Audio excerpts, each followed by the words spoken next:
और हाल ही में बीजेपी नेता चौधरी जाकिर हुसैन को हरियाणा सरकार ने एक अहम जिम्मेदारी दी है, लेकिन इसे लेकर एक याचिका हाईकोर्ट में दायर की गई थी और जाकिर हुसैन की नियुक्ति को अवैध बताया था।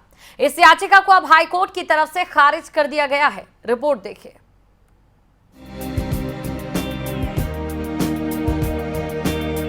बीजेपी अल्पसंख्यक मोर्चा के उपाध्यक्ष चौधरी जाकिर हुसैन को हरियाणा सरकार ने एक अहम जिम्मेदारी दी है। चौधरी जाकिर हुसैन को हरियाणा वक्फ बोर्ड में प्रशासक बनाया गया है। अब वक्फ बोर्ड का सारा कामकाज प्रशासक जाकिर हुसैन की देखरेख में ही किया जाएगा और इसी नियुक्ति के खिलाफ एक याचिका हाईकोर्ट में दायर की गई थी। याचिका में कहा गया था कि जाकिर हुसैन को दी गई जिम्मेदारी कानूनी रूप से वैध नहीं है।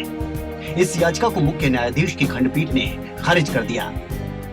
मुख्य न्यायाधीश ने कहा कि प्रशासक के रूप में एक राजनीतिक व्यक्ति यानी चौधरी जाकिर हुसैन पूर्व विधायक की नियुक्ति कानून के अंतर्गत वैध है, क्योंकि वक्फ अधिनियम 1995 की धारा 99(2)(b) के तहत उनकी नियुक्ति की गई है, जिसमें प्रावधान है कि सरकार किसी को भी नियुक्त कर सकती है।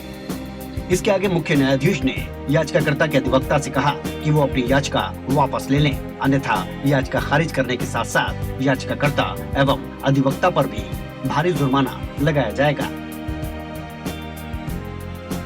इससे पहले चौधरी जाकिर हुसैन ने कहा था कि वक्फ बोर्ड का काम पहले भी चल रहा था, लेकिन ये याचिका लगातार 1.5 साल से बोर्ड के काम में अड़ंगा अटका रही थी।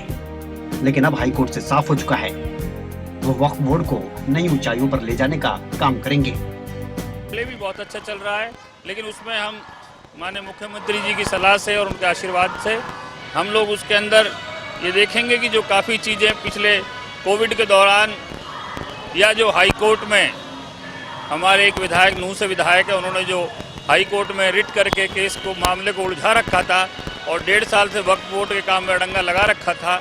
अब हाई कोर्ट ने जो ऑर्डर क्वेश किया है बोर्ड का और दोबारा बोर्ड का गठन होगा, लेकिन इस दौरान जो जिम्मेदारी मुझे दी गई है, माननीय मुख्यमंत्री जी ने जिम्मेदारी दी है, तो उन सभी चीज़ों को, चाहे वो लीज के मैटर हों, चाहे वो हमारे इंजीनियरिंग कॉलेज की बात हो, चाहे हमारी मस्जिदों की, ईदगाहों की, सबकी देखभाल की बात हो और वक्फ बोर्ड की प्रॉपर्टियों की देखभाल की बात हो, उसे हम प्राथमिकता पे हम करने की बात करेंगे। हाईकोर्ट ने चौधरी जाकिर हुसैन की नियुक्ति को लेकर अटकाया गया रोड़ा अब हटा दिया है और इसे वैध करार दिया है। ऐसे में वक्फ बोर्ड के प्रशासक ने साफ कर दिया है कि अब वक्फ बोर्ड तेजी से काम करेगा और नई ऊंचाइयों को छुएगा। न्यूज़ डेस्क, खबरें अभी तक।